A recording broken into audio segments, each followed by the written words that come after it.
Mga kamamas, mayroon po ako sa inyong ipapakita na ginugulay. So ito po, ano po ang tawag nito sa inyong ano na ito, ginugulay at gumagapang po sa mga kahoy. Ayan, ito daw po ay marami daw pong benepisyo ang nakukuha dito. Ayan, kasi ang tawag po dito sa amin sa Bicol ay patula. Iwan ko lang po sa inyo kung ano ang tawag nito, kasi sa amin ang tawag nito patula. At marami daw po nitong mga benepisyo sa katawan na makukuha.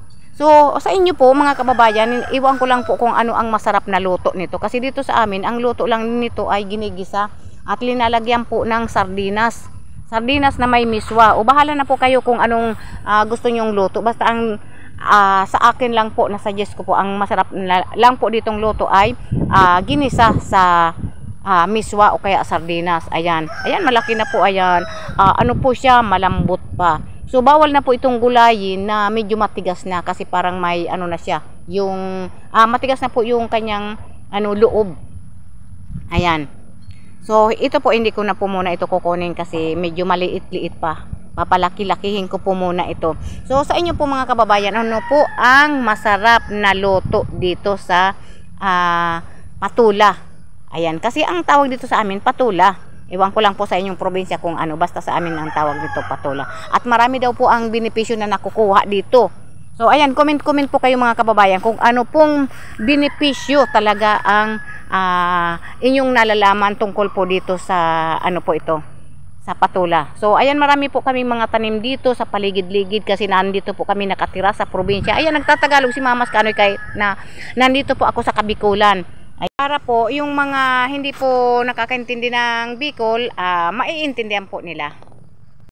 Shout out na lang po sa inyo. At mayroon pa po akong ipapakita sa inyo mga kababayan na ginugulay at tinatanim namin dito sa mga paligid-ligid ng aming bakuran, bahay. Ayan.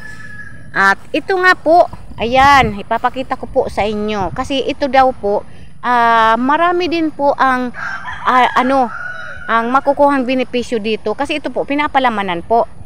Pwede mo pong igulay yung dahon at pwede mo din pong igata yung laman. Ayan, yung laman po nito ginagataan. So ito po ay marami din po itong benepisyo sa katawan natin. Pero po ang mas pinakamasarap po dito, marami ka daw po nitong makakain pag ito ang ginulay mo at may tili-tili. Ayan. So yung mga mahilig po sa tili-tili, ito po lang ang gugulayin mo at marami ka daw po dito mauubos na kanin.